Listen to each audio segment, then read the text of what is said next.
राम राम बंधुओं, ज्योतिर्लोक में आपका फिर से हार्दिक स्वागत है। हम अशौच के प्रकार को जब समझ रहे थे तो अशौच प्रकार में हमने जाना था कि 4 प्रकार होते हैं। 2 प्रकार तो सभी जानते हैं, जनना शौच मरना शौच। इसके अतिरिक्त भी 2 प्रकार और होते हैं, वो है उत्तरा शौच या उत्तर क्रिया शौच और दोषा शौच। तो अब तक हम जनना शौच, मरना शौच, उत्तर क्रिया शौच को समझ चुके हैं, चर्चा कर चुके हैं। दोषा शौच की चर्चा अभी शेष है, किंतु आगे दोषा शौच पर जाए इससे पूर्व उत्तर क्रिया शौच प्रकरण में विशेष गंभीरता के साथ एक महत्वपूर्ण पक्ष को समझना आवश्यक है। वो महत्वपूर्ण पक्ष है कि संबंधियों का इस भ्रम में रहना कि सदैव त्रिरात्रा शौच ही होता है। आप स्मरण करें, प्रायः प्रत्येक स्थिति में त्रिरात्रा शौच ही देखा जाता है। चाहे संबंधी किसी भी प्रकार से सबसे संबंध स्थापित कर पाया हो या न कर पाया हो, अपने घर में रहा है, अशौचोपरांत श्राद्ध में सम्मिलित होगा, किंतु वह भी त्रिरात्रा शौच करता है, जबकि उसके लिए पक्षनीय शौच का विधान है। जो सम्मिलित हुआ है, जिसने अनुगमन इत्यादि जो अंत्यक्रिया है उसमें सम्मिलित हुआ, देखने गया, वो भी त्रिरात्रा शौच ही करता है। और जो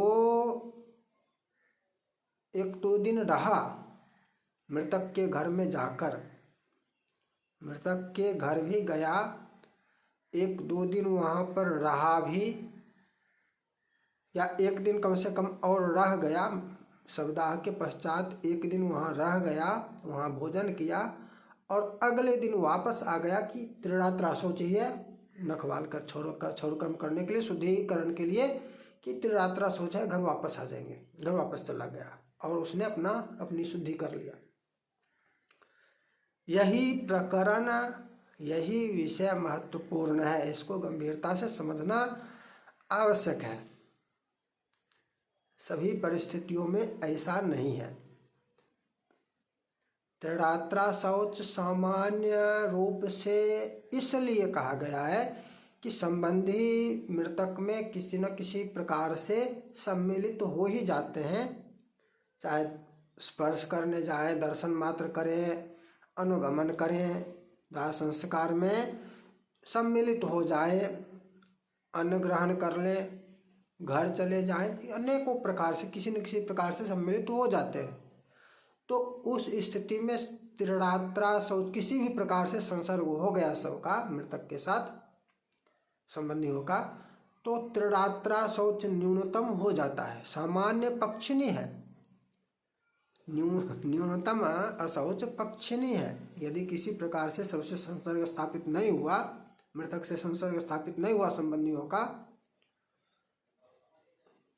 उनको छोड़कर जिनके लिए विशेष विधान है, कुछ के लिए, जैसे पुत्री के लिए पिता के संबंध में त्रिरात्रा शौच ही है, दौहित्र के लिए नाना के संबंध में त्रिरात्रा शौच ही है, किंतु वहां भी है। अन्यत्र सभी संबंधों में मात्र पक्षिणी ही है, मात्र पक्षिणी है, त्रिरात्रा शौच नहीं है। त्रिरात्रा शौच संपर्क स्थापित होने पर है, वही पक्षिणी शौच किसी प्रकार से संबंध स्थापित हो जाने के पश्चात होता है। किंतु हम उस विशेष स्थिति के अनुसार समझेंगे कि सम्मिलित हो गए, उसके घर में फिर वापस दाह संस्कार के पश्चात मृतक के घर में, मृतक संबंधी के घर में गए और ये सोचकर कि त्रिरात्रा शौच ही है, एक दिन रह गए, अगले दिन भोजन करके वहां से घर वापस आए। कि अगले दिन त्रिरात्रा शौच में हम अपना अशौच निवृत्ति वाला जो शुद्धिकरण विधान है वो करेंगे। ये भ्रम है, इसी का विचार विशेष रूप से आवश्यक है। देखिए, संबंधियों के लिए ही नहीं, और पूर्व चर्चा में नाती जो श्राद्ध करेगा इसमें भी इसको गंभीरता से हमने समझने का प्रयास किया था। उसके अतिरिक्त अन्य संबंधियों के लिए भी इसको, अन्यत्र आपको इस प्रकार की चर्चा भी देखने को, सुनने को, कहने को कहीं पर मिलेगी नहीं। इस प्रकार की चर्चा आपको पुस्तकों में देखने को तो मिलेगी, वीडियो में देखने को नहीं मिलेगी, ये कह रहा हूँ। अशौच प्रकरण संबंधी चर्चाएं सामान्य रूप से जो गंभीर चर्चा है आपको नहीं मिलेगी।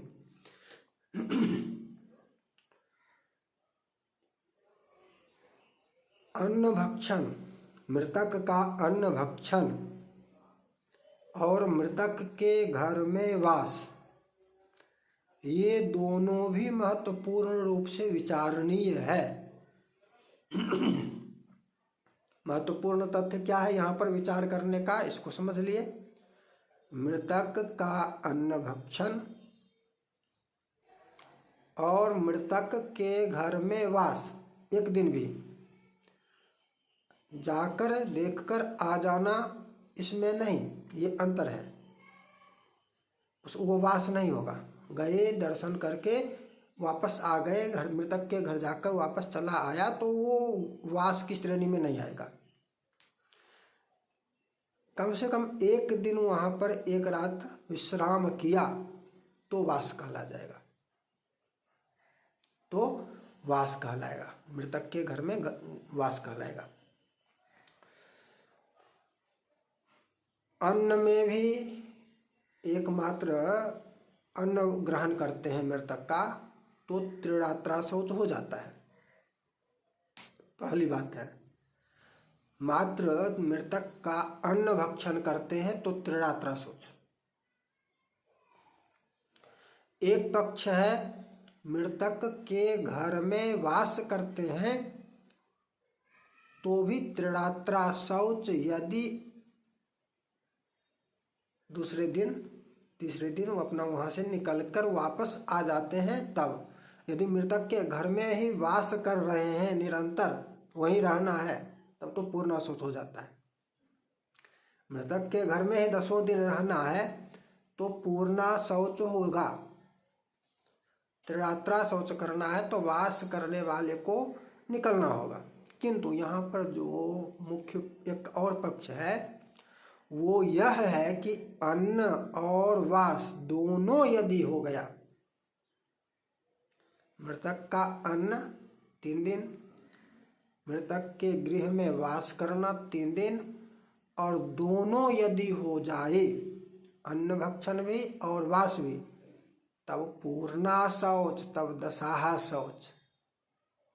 और गंभीरता को समझ रहे हैं, यही गंभीरता है, यही गूढ़ तथ्य है।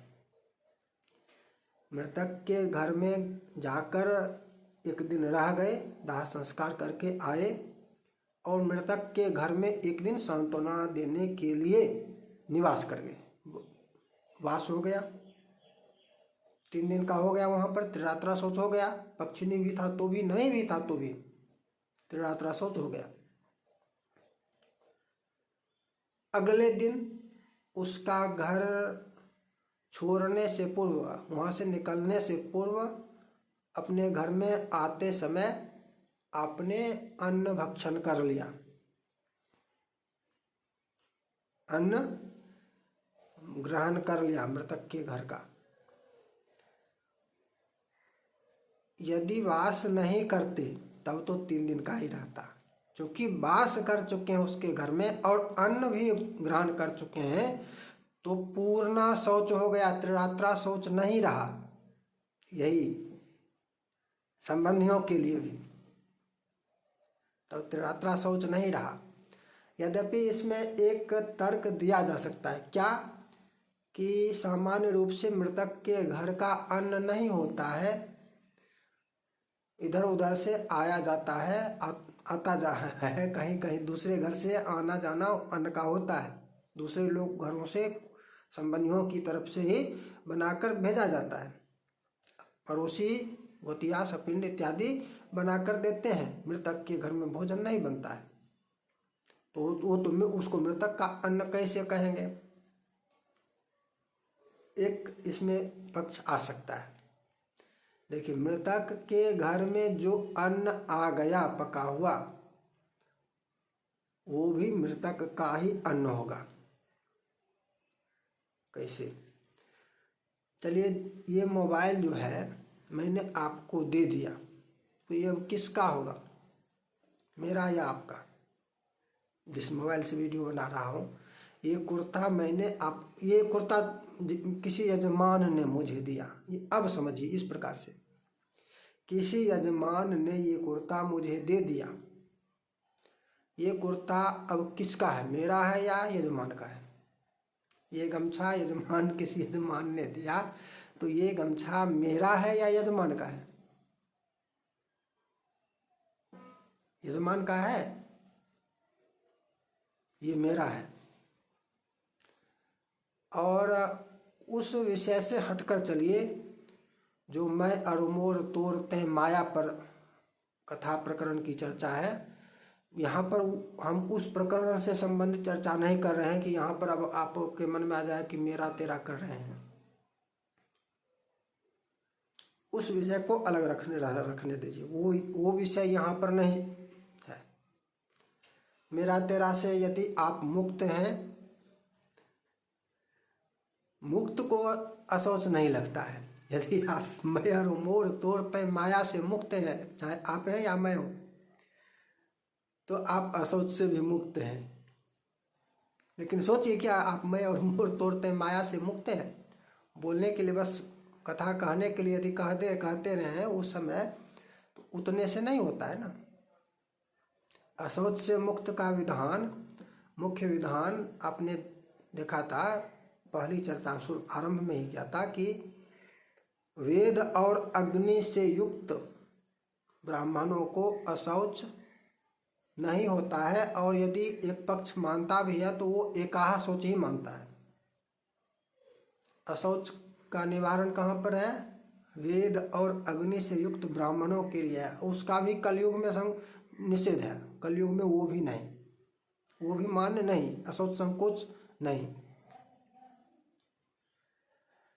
तो वो अन्न चाहे किसी ने भी दिया भेजा मृतक के घर में, किसी ने भी भेजा हो, मृतक के घर में वो अन्न आ गया, तो वो किसका हुआ?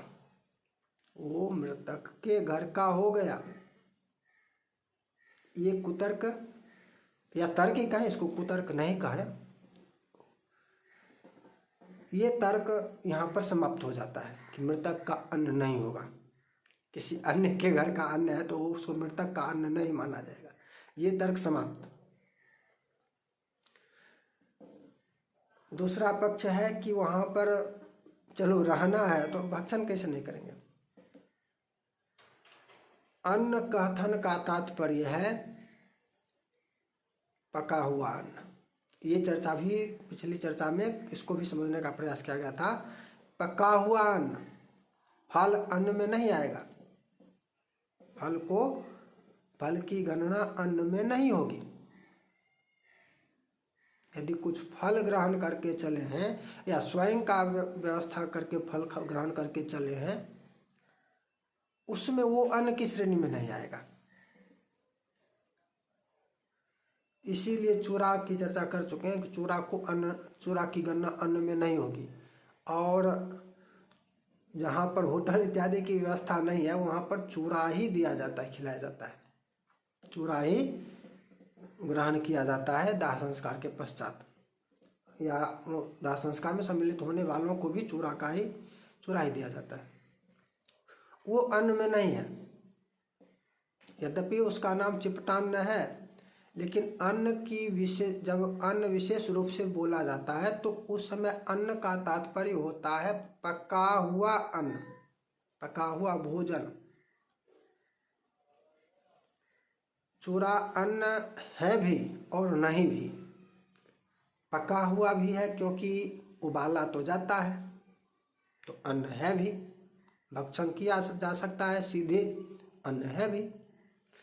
और नहीं कैसे? तो चावल को नहीं पकाया गया। चूरा में चावल को नहीं पकाया जाता है, चूरा में पकता है धान, धान को ही पकाया जाता है, इसलिए उसमें वो अन्न नहीं भी है। अन्न है भी और अन्न नहीं भी है। चिपटान कहते हैं तो इसका तात्पर्य होता है कि अन्न लगा हुआ है चिपटान में, किंतु अन्न नहीं भी है। क्यों? क्योंकि धान को ही पकाया गया है, चावल को नहीं पकाया गया है। भूसी निकाल कर यदि पकाया जाता तब वो अन्न होता। जैसे मुरही में अन्न हो जाएगा, चूरा और मुरही में अंतर हो जाएगा। चूरा अन्न नहीं भी है, लेकिन मुरही को नहीं कह सकते कि ये अन्न नहीं है। मुरही को पकाया गया है, वो अन्न है। तो मुख्य चर्चा को ही गंभीरता से समझ लेते हैं ये कि अन्न भक्षण, और ये तो समझ चुके हैं, ज़्यादा समझें क्या, सीधी सी बात है। संक्षेप में यदि कहें तो किसी भी संबंधी असंबंधी किसी के भी अंत्य कर्म में सम्मिलित हुए, चाहे मित्र ही क्यों ना हो, असाजातीय ही क्यों ना हो, अन्य वर्ण का ही क्यों ना हो, उसकी मृत्यु पर उपस्थित हुए, सांत्वना दिए,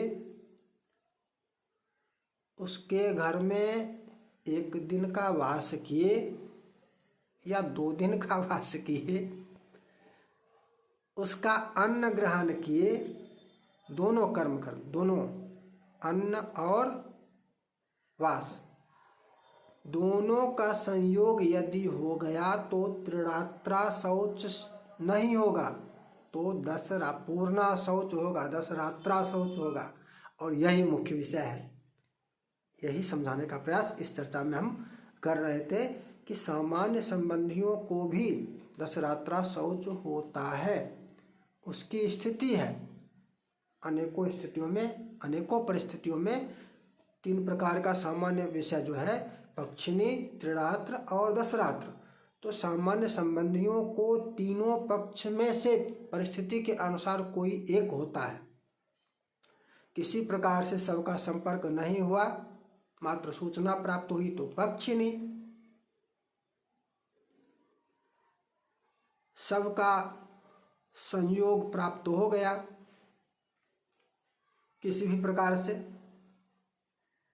तो त्रिरात्रा शौच, मृतक के गृह में वास हो गया 1 दिन का भी तो त्रिरात्रा शौच, मृतक का अन्न भक्षण कर लिए तो त्रिरात्रा शौच। अब अन्न भक्षण और वास में अब वो सब संपर्क नहीं देखना है, तब सब संपर्क नहीं भी हुआ है तो भी मृतक के घर में वास भी सब संपर्क यहाँ पर मान्य हो जाएगा। मृतक का अन्न भक्षण करना भी सब संपर्क मान्य हो जाएगा। प्रत्यक्ष रूप से सबका स्पर्श भले ही ना किए हो, सब यात्रा में भले, अंतिम यात्रा में भले ही सम्मिलित ना हो, सब अनुगमन ना किए हों, वाहन दाहन इत्यादि कहीं भी कुछ नहीं किया हो,